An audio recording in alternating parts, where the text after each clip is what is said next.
Día 124. Ahí presentaba este día con su linda voz mi hija Zoe Jazmín, la más grande de los 3 hijos que tengo. Presentaba este día, un día lluvioso acá en la ciudad de San José de Mayo, en la República Oriental del Uruguay. Día lluvioso que no sé si se escucha con el techo de zinc que tengo arriba, tal vez no, pero está lloviendo lindo y hacía falta el agua. Vamos a arrancar este día en el que vamos a estar leyendo en primera instancia Primera de Samuel capítulo 8, pero me gusta arrancar con un pequeño repaso. Quiero leerte el final del capítulo 7 de Primera de Samuel a partir del versículo 15, que decía así: Samuel continuó como juez de Israel por el resto de su vida.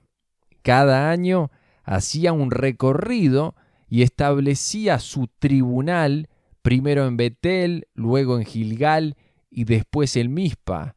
Juzgaba al pueblo de Israel en cada uno de estos lugares. Luego regresaba a su hogar en Ramá, donde también atendía otros casos. En Ramá, Samuel construyó un altar al Señor. Y vamos a continuar ahora con Primera de Samuel capítulo 8, que dice así: Cuando Samuel envejeció, nombró a sus hijos como jueces de Israel, Joel y Abías. Sus hijos mayores establecieron su corte en Berseba, pero ellos no eran como su padre, porque codiciaban el dinero, aceptaban sobornos y pervertían la justicia. Finalmente, todos los ancianos de Israel se reunieron en Ramá para hablar del asunto con Samuel. «Mira, Samuel», le dijeron, «ya eres anciano y tus hijos no son como tú. Danos un rey para que nos juzgue, así como lo tienen las demás naciones». Samuel se disgustó con esta petición y fue al Señor en busca de orientación. «Haz todo lo que te digan», le respondió el Señor, «porque me están rechazando a mí y no a ti. Ya no quieren que yo siga siendo su rey.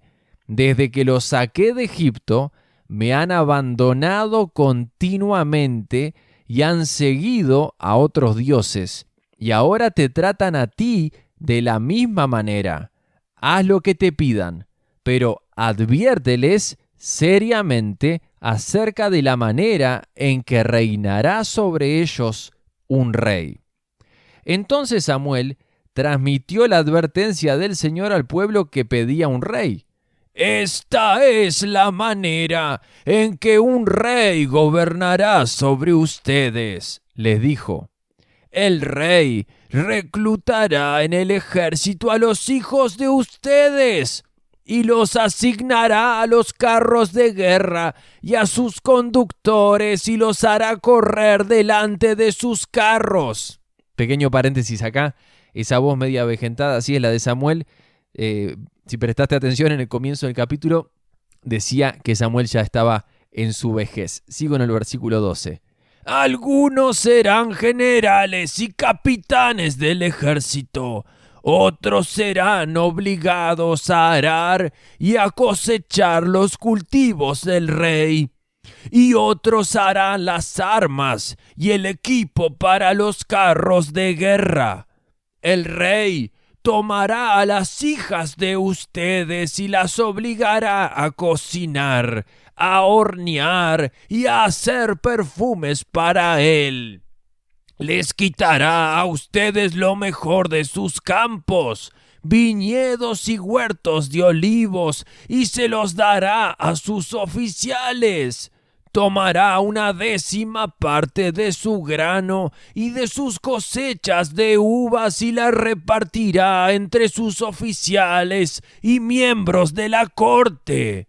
Les quitará a sus esclavos y esclavas y les exigirá lo mejor de sus ganados y burros para su propio uso.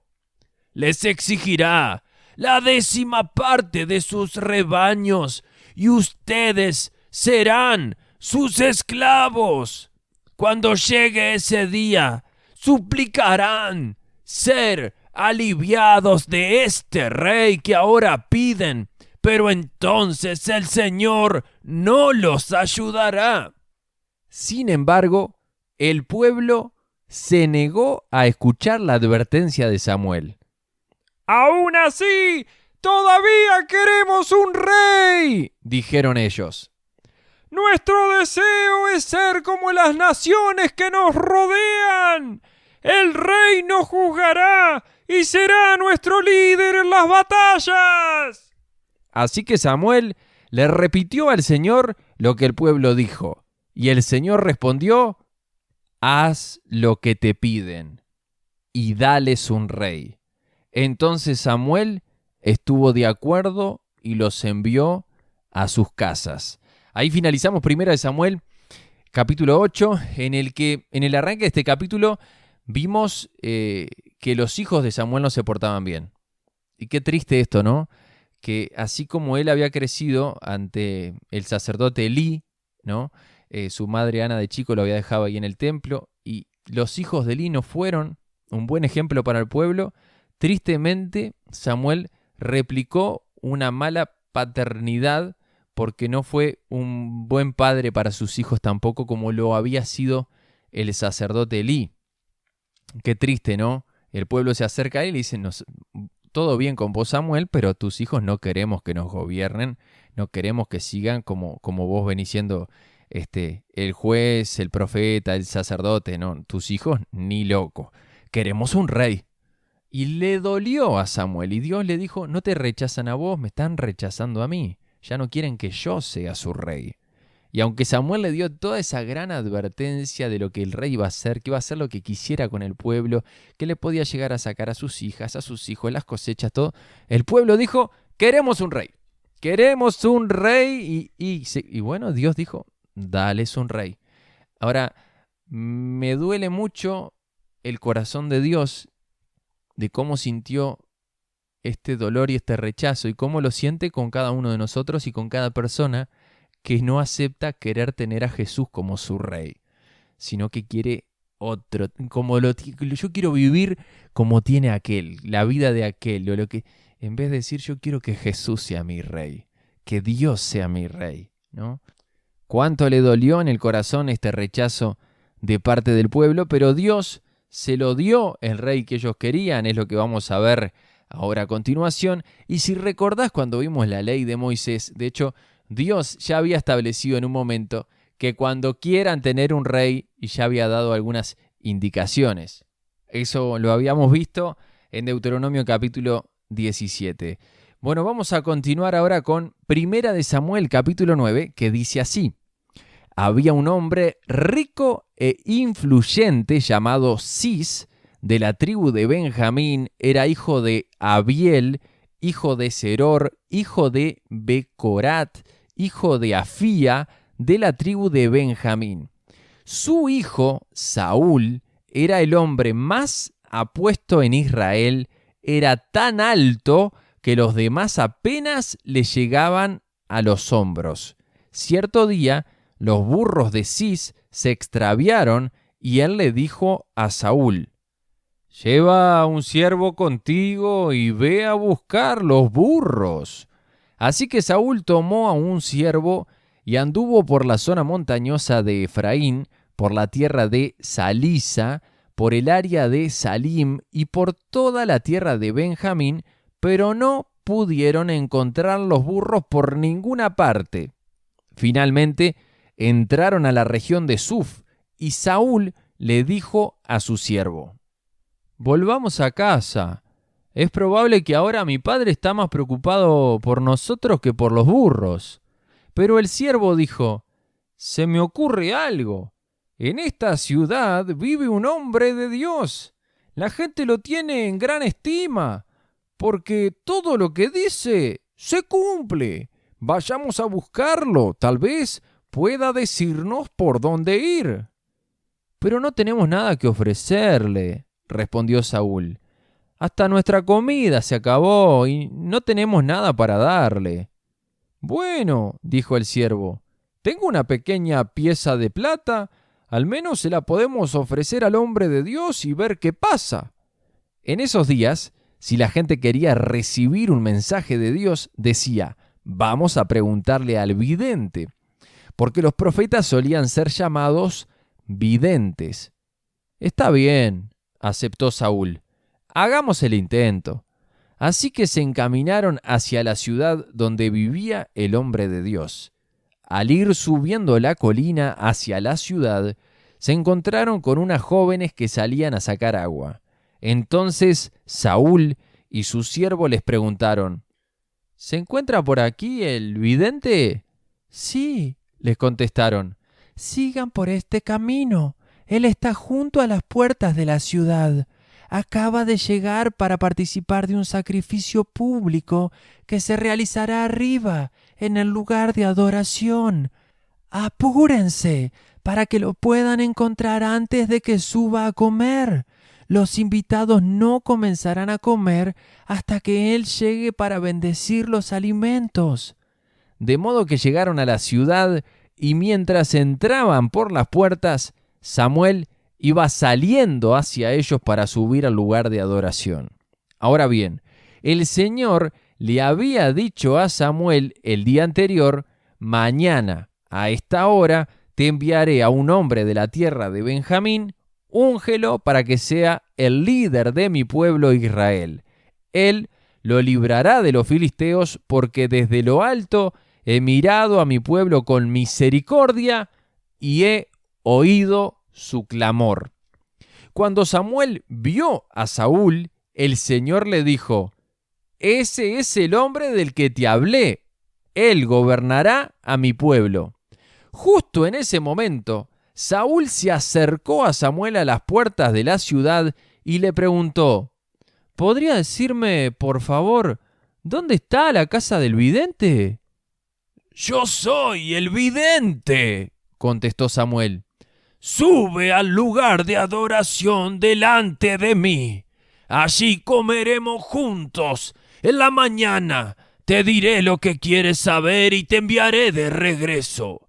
Y no te preocupes por esos burros que se perdieron hace 3 días, porque ya los encontraron. Además, estoy aquí para decirte que tú y tu familia son el centro de todas las esperanzas de Israel. Quiero hacer un pequeño paréntesis acá. Lo que es un profeta de Dios, ¿no? Dios le había mostrado clarito, te vas a encontrar con un hombre en estas condiciones. Cuando lo ve, Dios le dice, ese es el hombre, ¿no? Y acá el profeta le dice a Saúl, y no te preocupes por esos burros. Yo me hubiese sorprendido de recibir una palabra así, hubiese dicho, se nota que usted es un hombre de Dios. Hubiese dicho, voy a escuchar las palabras que Dios le dio para compartirme. Pero no es la respuesta de Saúl, dice el versículo 21, Saúl respondió, pero solo soy de la tribu de Benjamín, la más pequeña de Israel, y mi familia la menos importante de todas las familias de la tribu. ¿Por qué me habla usted de esa manera? Luego Samuel llevó a Saúl y a su siervo al comedor y los sentó en la cabecera de la mesa y así los honró más que a los 30 invitados especiales. Después Samuel dio instrucciones al cocinero para que le sirviera a Saúl el mejor corte de carne, la porción que había sido reservada para el invitado de honor. El cocinero trajo la carne y la puso frente a Saúl. ¡Adelante! ¡Come!, le dijo Samuel. Lo había apartado para ti, aún antes de que invitara a los demás. Así que ese día Saúl comió con Samuel. Cuando bajaron del lugar de adoración y regresaron a la ciudad, Samuel llevó a Saúl a la azotea de la casa y allí le preparó una cama. Al amanecer del día siguiente, Samuel llamó a Saúl. ¡Levántate! Es hora de que sigas tu viaje. Así que Saúl se preparó y salió de la casa junto a Samuel. Cuando llegaron a las afueras de la ciudad, Samuel le dijo a Saúl que mandara a su siervo que se adelantara. Después de que el siervo se fue, Samuel dijo: «Quédate aquí, porque he recibido un mensaje especial para ti de parte de Dios». Ahí finalizamos Primera de Samuel capítulo 9 y mañana veremos qué es lo que le contesta Samuel a Saúl, a este muchacho que soy de la tribu más pequeña de Israel.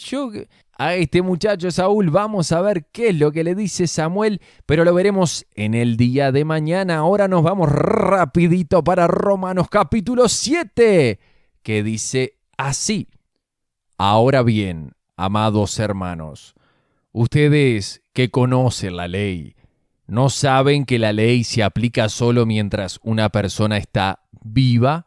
Por ejemplo, cuando una mujer se casa, la ley la une a su marido mientras él viva, pero si él muere, las leyes del matrimonio ya no se aplican a ella. Así que mientras su marido viva, ella cometería adulterio si se casara con otro hombre.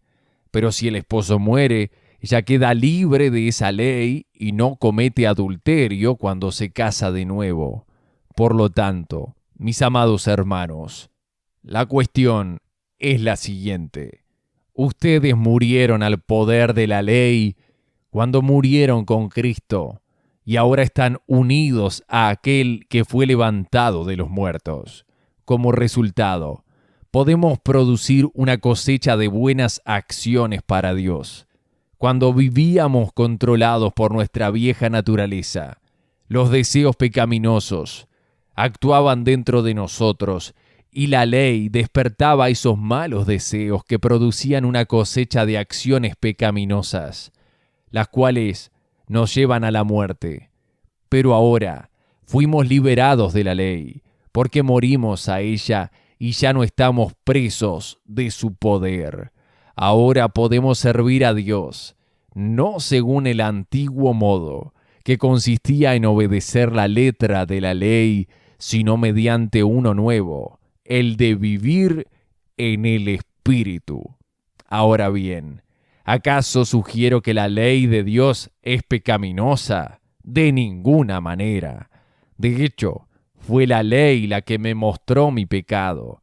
Yo nunca hubiera sabido que codiciar es malo si la ley no dijera no codicies. Pero el pecado usó ese mandamiento para despertar toda clase de deseos codiciosos dentro de mí. Si no existiera la ley, el pecado no tendría ese poder. Hubo un tiempo en que viví sin entender la ley. Sin embargo, cuando aprendí, por ejemplo, el mandamiento de no codiciar, el poder del pecado cobró vida y yo morí. Entonces me di cuenta de que los mandatos de la ley, que supuestamente traían vida, trajeron en cambio muerte espiritual. El pecado se aprovechó de esos mandatos y me engañó. Usó los mandatos para matarme. Sin embargo, la ley en sí misma es santa y sus mandatos son santos, rectos y buenos. Pero ¿cómo puede ser? ¿Acaso la ley, que es buena, provocó mi muerte? Por supuesto que no. El pecado usó lo que era bueno a fin de lograr mi condena de muerte. Por eso, podemos ver qué terrible es el pecado. Se vale de los buenos mandatos de Dios para lograr sus propios fines malvados. Por lo tanto, el problema no es con la ley, porque la ley es buena y espiritual. El problema está en mí, porque soy demasiado humano, un esclavo del pecado. Realmente no me entiendo a mí mismo, porque quiero hacer lo que es correcto, pero no lo hago. En cambio, hago lo que odio. Pero si yo sé que lo que hago está mal, eso demuestra que estoy de acuerdo con que la ley es buena. Entonces, no soy yo el que hace lo que está mal, sino el pecado que vive en mí. Yo sé que en mí, es decir, En mi naturaleza pecaminosa no existe nada bueno. Quiero hacer lo que es correcto, pero no puedo. Quiero hacer lo que es bueno, pero no lo hago. No quiero hacer lo que está mal, pero igual lo hago. Ahora, si hago lo que no quiero hacer, realmente no soy yo el que hace lo que está mal, sino el pecado que vive en mí. He descubierto el siguiente principio de vida, que cuando quiero hacer lo que es correcto, no puedo evitar hacer lo que está mal. Amo la ley de Dios con todo mi corazón, pero hay otro poder dentro de mí que está en guerra con mi mente. Ese poder me esclaviza al pecado que todavía está dentro de mí. Soy un pobre desgraciado. ¿Quién me libertará de esta vida dominada por el pecado y la muerte? Gracias a Dios. La respuesta está en Jesucristo nuestro Señor. Así que ya ven, en mi mente de verdad quiero obedecer la ley de Dios, pero a causa de mi naturaleza pecaminosa, soy esclavo del pecado. Ahí finalizamos Romanos capítulo 7, en el que vemos a un Pablo que está confesando que tiene una lucha con su cuerpo tremenda. Que él quiere hacer muchas veces el bien, pero el cuerpo le tira para el otro lado, su mente le tira para el otro lado, y hay un poder, una fuerza que lucha en su interior. ¿Quién me libertará de esta vida dominada por el pecado y la muerte?, se pregunta Pablo, y a él mismo responde en el versículo 25, gracias a Dios. La respuesta está en Jesucristo nuestro Señor. Gracias a Dios que hay esperanza. Y está genial lo que hace Pablo, que es no hablarnos desde yo lo tengo superado, les voy a contar a ustedes de manga de pecadores cómo se tienen que conducir, sino que está abriendo su corazón y está diciendo yo también lucho, yo sigo luchando. Y hasta que nos toque partir a la eternidad, vamos a luchar. Y no tenemos que nunca bajar los brazos y seguir luchando contra las tentaciones, contra deseos pecaminosos, no bajar los brazos, porque el pecado trae muerte. Entonces no hay que darle lugar al pecado, y cuando no podemos, que siempre tenemos que reconocer que solos no podemos, le pedimos ayuda a Jesucristo y vendrá el poder del Espíritu en nuestra ayuda, en nuestro rescate, para darnos la salida y para que no metamos la pata. Dios te quiere ayudar, Dios te quiere bendecir. Busca el poder de Dios para vencer toda tentación y busca también un amigo, una amiga que ore por vos, que pida al Señor junto contigo, y que te entienda, que vos puedas confesar y decirle estoy luchando con esto, ¿puedes orar por mí? Para eso está la iglesia. No somos ninguno perfecto los que nos congregamos, los que nos juntamos en un lugar, sino que somos todos imperfectos, que nuestras debilidades nos sostenemos y nos ayudamos unos a otros. Que Dios te bendiga, que Dios te fortalezca, que Dios te ayude en todo. Te mando un abrazo grande y nos reencontraremos mañana para seguir aprendiendo más de la palabra de Dios. Abrazo grande, que Dios te bendiga.